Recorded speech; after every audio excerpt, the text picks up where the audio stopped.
육회 명쾌 성경대학 시간에 오신 여러분들을 환영합니다. 오늘은 제67과로서 예수님의 신부인 교회라고 하는 제목을 가지고 서로 은혜를 나누기를 원합니다. 예수님께서는 마태복음 22장 1절로 4절의 말씀을 보게 되면 교회와의 관계를 신랑과 신부의 관계로 그렇게 표현을 했습니다.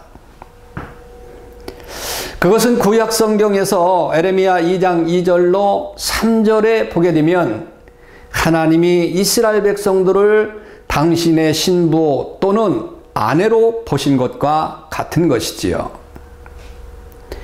하나님은 가장 가까운 그런 사랑의 관계로 교회를 신부 또는 아내로 표현하신 것입니다.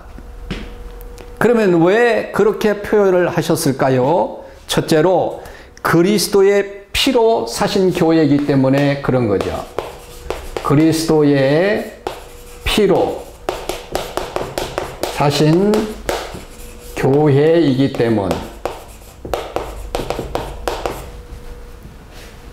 사도행전 20장 28절을 보게 되면 하나님이 자기 피로 사신 교회를 보살피게 하셨느니라 라고 하는 그런 말씀을 하셨습니다. 그래서 교회는 하나님께서 당신의 아들 예수 그리스도의 십자가 보혈로 사신 그리스도의 신부이다. 그러면 교회가 그리스도의 신부가 되는 것은 왜 그런가? 첫째로 그의 대속의 피와 관계가 있기 때문에 그런 거죠.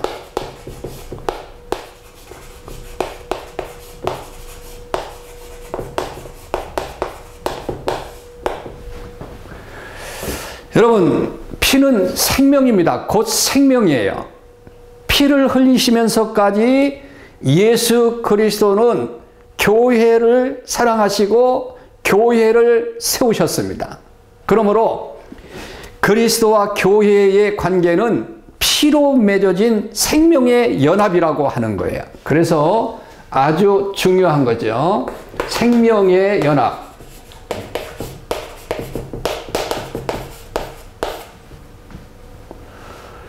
그리고 두 번째는 하나님이 그리스도와 교회와 관계를 신랑 신부로 보시는 것을 피로 맺어진 생명의 연합이 사랑을 바탕으로 하기 때문에 그렇다.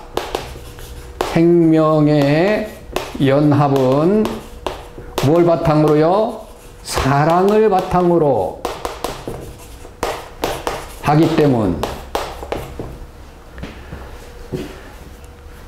사랑, 신랑과 신부는 사랑이 없으면 성립될 수 없는 그런 관계 때문입니다. 그래서 그걸 그렇게 표현하는 거예요. 두 번째로 왜 교회를 신부라고 하는가? 그리스도를 기다리기 때문에 그렇다.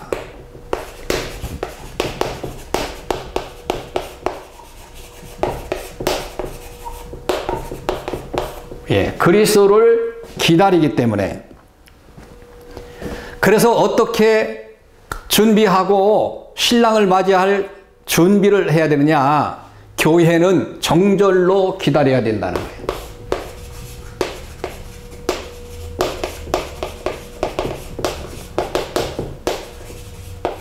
정절로 기다려야 된다.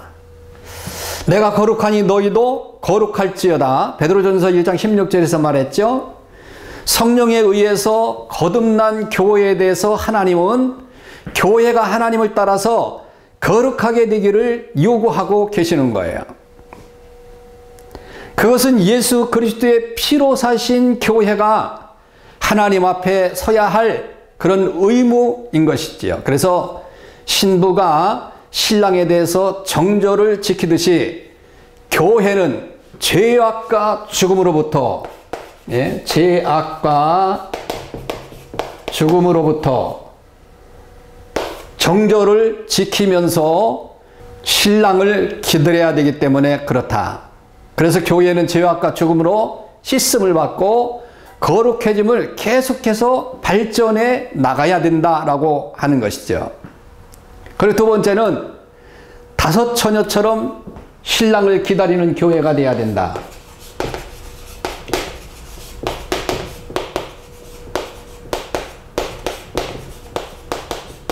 예, 다섯 처녀처럼 신랑을 기다려야 된다. 다섯 처녀가 어떻게 기다렸죠? 준비하면서 등불을, 기름을 준비하고 성령이라고 표현을 할 수 있겠죠. 준비하고 기다리는 거예요. 마태복음 25장 1절에 보니까 천국은 마치 등을 들고 신랑을 맞으러 나간 열 처녀와 같으니라고 하는 그런 말을 했는데, 여기에서 신랑과 처녀는 바로 그리스도와 교회를 가리키고 있습니다. 그런데 다섯 처녀만이 기름을 준비하고 신랑을 온전히 기다렸죠. 그래서 이 다섯 처녀처럼, 다시 말하면 교회는 신랑이신 예수 그리스도의 재림을 갈망하면서 등불이 뭡니까? 등불은 믿음이라고 말할 수 있어요. 믿음을 가지고 기다려야 된다. 신랑을 기다려야 된다. 그 등불 속에서 기름이 떨어지면 안 돼요. 그 기름을 뭐라고 하죠? 기름을 성령이라고 말하고 있어요. 그러니까 성령과 믿음으로 신랑을 기다려야 된다. 교회가 이처럼 거룩한 상태를 유지 또는 발전해야 될 이유는 뭐냐? 그리스도의 재림의 날과 그 시를 알지 못하기 때문에, 제약의 밤에 항상 깨어 있어야 하기 때문에 그런 것이죠.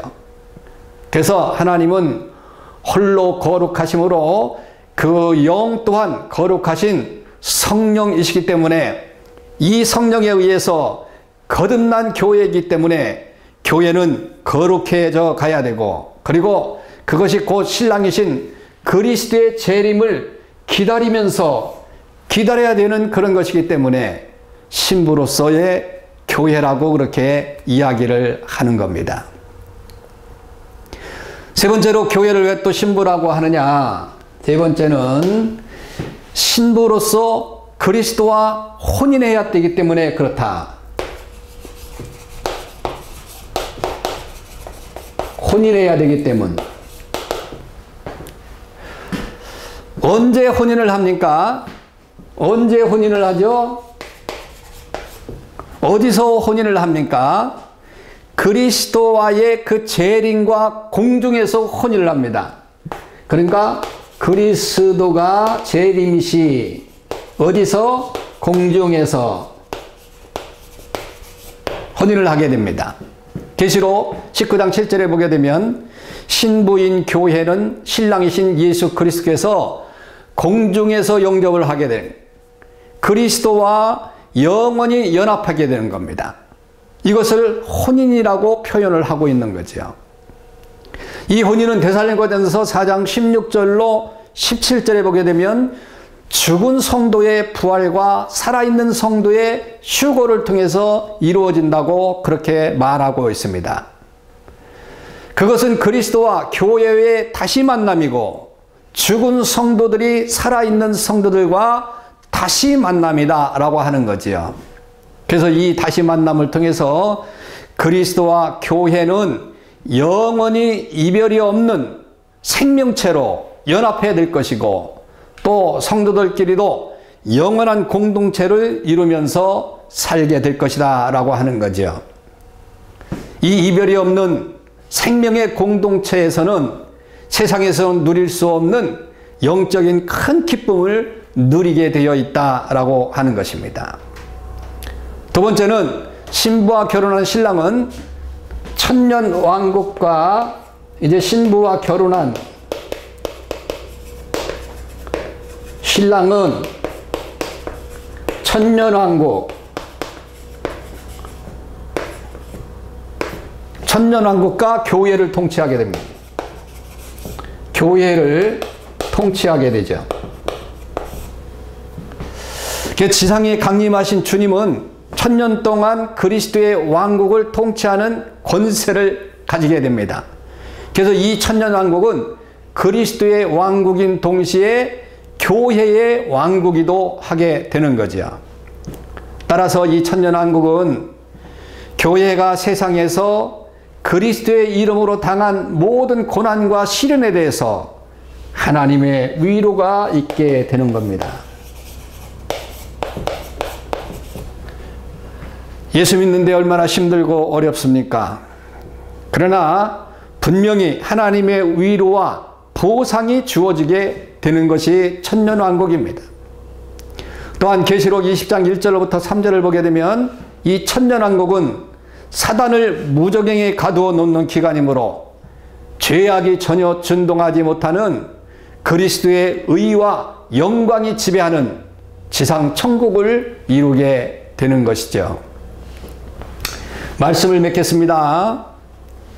교회는 그리스도의 피로 사신 생명이므로 그리스도와 교회는 신랑과 신부와의 그런 관계로, 신부인 교회는 신랑이신 예수 그리스도의 재림을 기다리며 영원한 연합, 혼인을 이룰 것이고, 후에 그리스도와 교회의 찬란한 영광의 왕국은 천년 동안 지상에서 이루어지게 될 것입니다. 그리고 천년왕국이 다 끝나게 되면 이제 우리 모든 성도들은 천국에 올라가서 주님과 함께 영원히 영생을 누리며 예수님께, 하나님께 영광을 돌리며 사는 그런 삶이 되게 될 줄로 믿습니다. 그렇기 때문에 우리가 이 땅에 사는 동안에 예수님의 신부인 교회로서 그 역할들을 잘 감당하는 저와 여러분들 되시길 축원합니다. 샬롬. 다음에 뵙도록 하겠습니다.